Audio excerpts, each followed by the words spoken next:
At dawn, I crept downstairs. The door was smooth, no scratches, no sign of the night before. Relief washed over me until I saw the library book I'd dropped, now on the table by the door.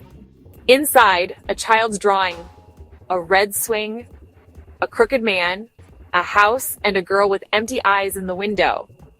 The memories weren't mine. They belonged to someone. Or something else. I walked to my parents' bathroom, heart pounding, and faced the mirror. My reflection smiled. A wide, crooked smile that wasn't mine. The girl in the mirror smiled back, her eyes dark and empty. She had been waiting a long, long time to come home. And now, the scratching could finally begin from the inside. My memories were never just memories. They were warnings. And now they were real. And I was no longer alone. Around midnight, I heard a faint scraping sound from downstairs. Scratch fingernails on wood. My blood ran cold. He was here. The scratching grew louder. More frantic, I buried my head under my pillow, begging it to stop.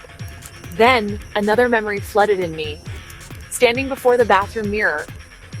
But the girl in the reflection wasn't quite me. Her eyes were empty.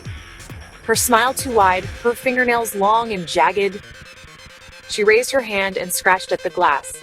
Scratched and again, scratched. The sound matched the one at my door. I squeezed my eyes shut, wishing it all away. But the memories wouldn't stop. They were becoming real. The scratching finally faded, but the fear stayed. I realized I wasn't just remembering, I was becoming part of something else's memory. Something that wanted in. And it was getting closer. Much closer the next day. Rain hammered the windows as I tried to focus on homework. But the memory of the crooked man haunted me. Standing under a flickering street lamp, rain, soaking his coat, head tilted, unnaturally smile. Too wide? I told myself it was just imagination, but the swing had been real. What if he was too? Later, my mom sent me to the library. I didn't want to go, but I couldn't refuse.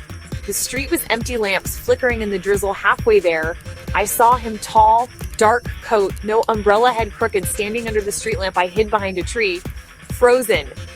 He turned and smiled, the same horrible, too wide smile.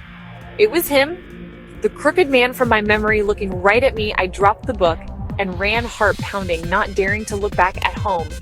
I locked my door, pushed the dresser in front, checked the window again and again. The memories were coming true. First the swing, now the man. What was next? That night, I listened to every creak and groan, fear clawing at my stomach. I knew he was out there, waiting, and I was trapped inside with my memories. I stood frozen, staring at the swing that shouldn't exist. The cracked seat, the rusted chains, every detail matched my memory. A cold wind whipped through the yard, making the leaves dance and the grass whisper. But the wind wasn't normal. It hissed my name, my. I clamped my hands over my ears, heart pounding, but the whisper crawled under my skin. I turned to run, glancing up at the house. In the upstairs window, a flicker, a pale shape. Was it the face from my memory? I blinked, and it was gone. I took the long way home, too scared to look back. That night, every gust of wind outside sounded like it was calling me.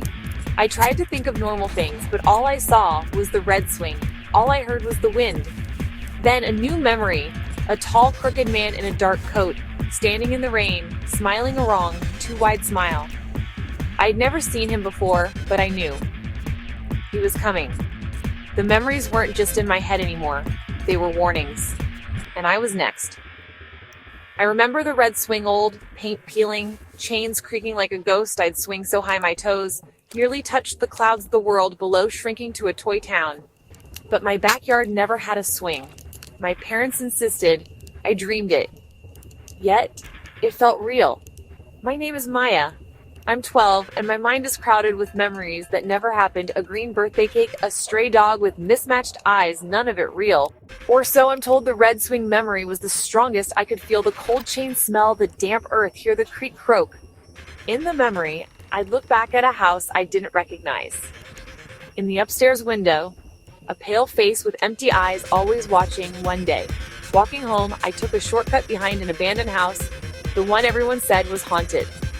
In its weedy backyard, I saw it the red swing, paint peeling, chains rusty swaying gently in the breeze. Creak croak. Creak croak?